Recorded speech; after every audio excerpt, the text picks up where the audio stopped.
मुल्क में आम चूंडुनि लाइ पोलिंग खां पोइ नतीजा अचण जो सिलसिलो जारी आहे। इलेक्शन कमीशन तरफ़ां कराचीअ जे क़ौमी असेंबलीअ तकनि जा नतीजा जारी कया विया आहिनि। NA 250 कराची सेंट्रल 4 जे कुल 307 पोलिंग स्टेशन जे गैर हतमी नतीजनि मूजिबि MQM जो फरहान चिश्ती 79,925 वोट खणी कामयाब थी वियो। NA 249 कराची सेंट्रल 3 जे कुल 320 पोलिंग स्टेशननि जे गैर हतमी नतीजे मूजिबि MQM जो अहमद सलीम सिद्दीकी 77,529 वोट खणी कामयाब थी वियो। NA 248 कराची सेंट्रल 2 जे कुल 361 पोलिंग स्टेशन जे गैर हतमी नतीजे मूजिबि MQM जो ख़ालिद मक़बूल सिद्दीकी 1,03,082 वोट खणी कामयाब थी वियो। NA 247 कराची सेंट्रल 1 जे कुल 267 पोलिंग स्टेशन जे गैर हतमी नतीजे मूजिबि MQM जो ख्वाजा इज़हारुल हसन 64,945 वोट खणी कामयाब थी वियो। NA 244 कराची ओलह जे कुल 129 पोलिंग स्टेशन जे गैर हतमी नतीजे मूजिबि MQM जो फारूक सत्तार 20,048 वोट खणी कामयाब थी वियो। NA 243 क्यामाड़ी 2 जे कुल 310 पोलिंग स्टेशन जे गैर हतमी नतीजे मूजिबि PP जो अब्दुल कादिर पटेल 60,266 वोट खणी कामयाब थी वियो।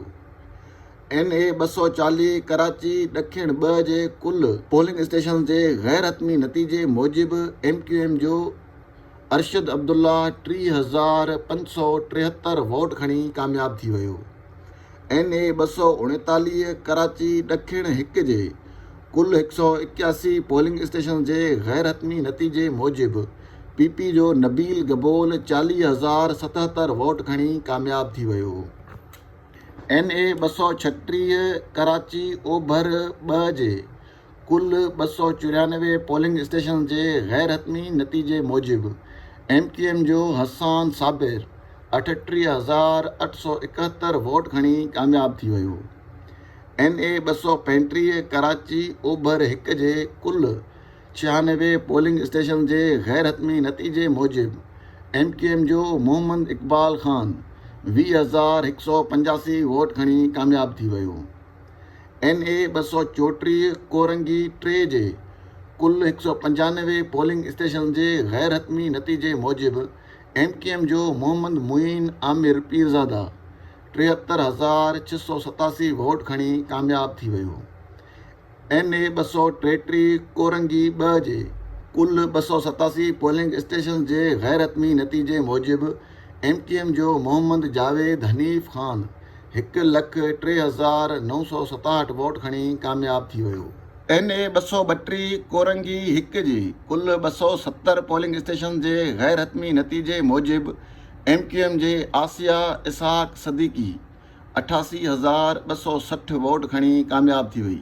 NA 231 मलीर 3 जे कुल 215 पोलिंग स्टेशन जे गैर हतमी नतीजे मूजिबि PP जो अब्दुल हकीम बलोच 43,634 वोट खणी कामयाब थी वियो।